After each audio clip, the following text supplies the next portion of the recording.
All right, congressional Republicans hoping for some specifics tonight from President Trump on key issues like Obamacare, the tax code, and infrastructure spending.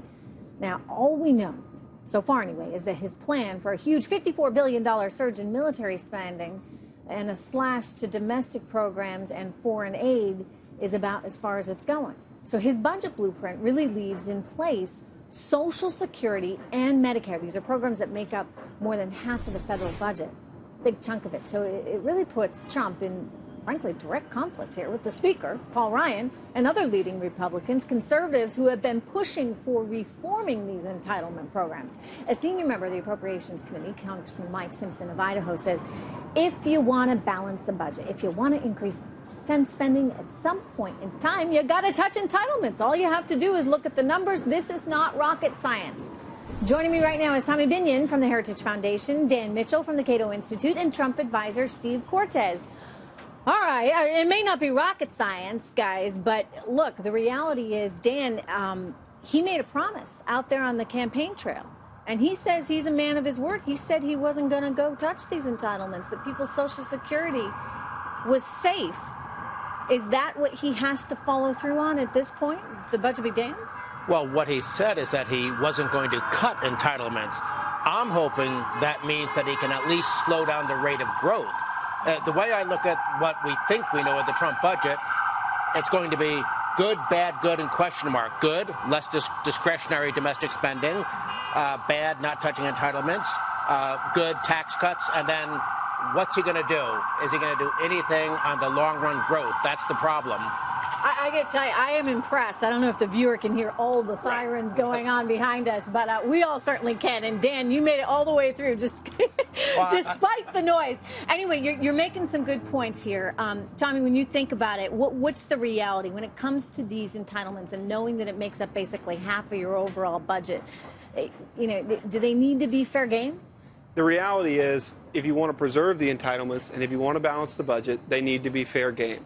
But I don't think that Trump leaving entitlement reforms out of this first budget of his necessarily takes entitlement reform off the table. I think congressional Republicans, certainly conservatives, are planning to take a major stab at entitlement reforms when they have to tackle the debt ceiling this summer. Here's the thing. I mean, why not, you know, to some 18-year-old kid, you have an 18-year-old, she's going off to college. When she gets out of college, why not tell her now, hey, look, there's going to be no Social Security for you.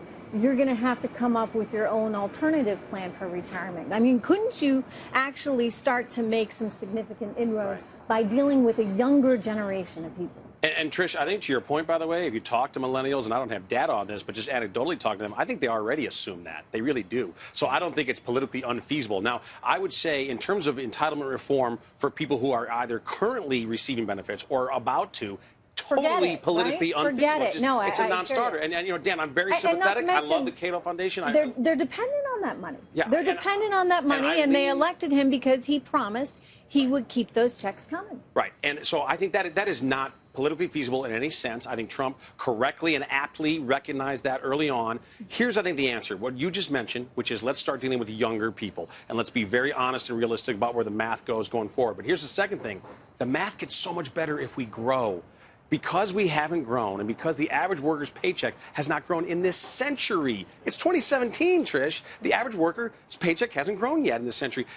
That's one of the main reasons, if not the main reason, that Donald Trump was elected. If we get to where we belong on the growth curve, through deregulation, through tax reform, we are through sensible trade deals. You're going to have a much prettier picture to look at. The math gets so much easier. The other thing that, you know, nobody wants to talk about this ever since Bush tried it and it failed is the privatization of Social Security. Why not empower people to have the ability to control those accounts themselves? I mean, Chile has done this very, very successfully with privatized accounts there. Dan, this should be music to your ears, right? Isn't that some kind of system that puts the power in the hands of the individual the way we need to go when we think about these young 18-year-old kids? It is music to my ears. I wrote my dissertation on Australia's privatized system, which I think is even better than the great system in Chile. But I actually think there could be a coming together of the Paul Ryan people and the Trump people.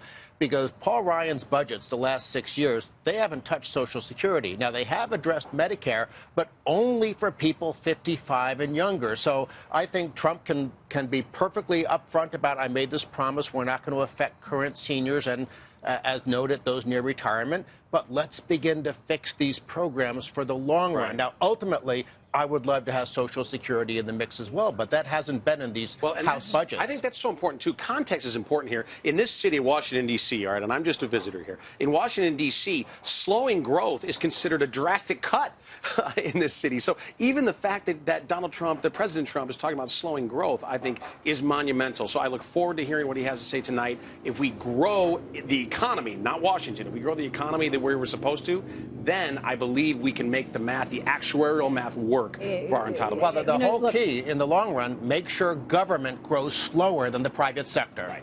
Look, growth solves a whole lot of It problems, sure does. that's for sure. Good to see all you guys. Thank you so much for being here.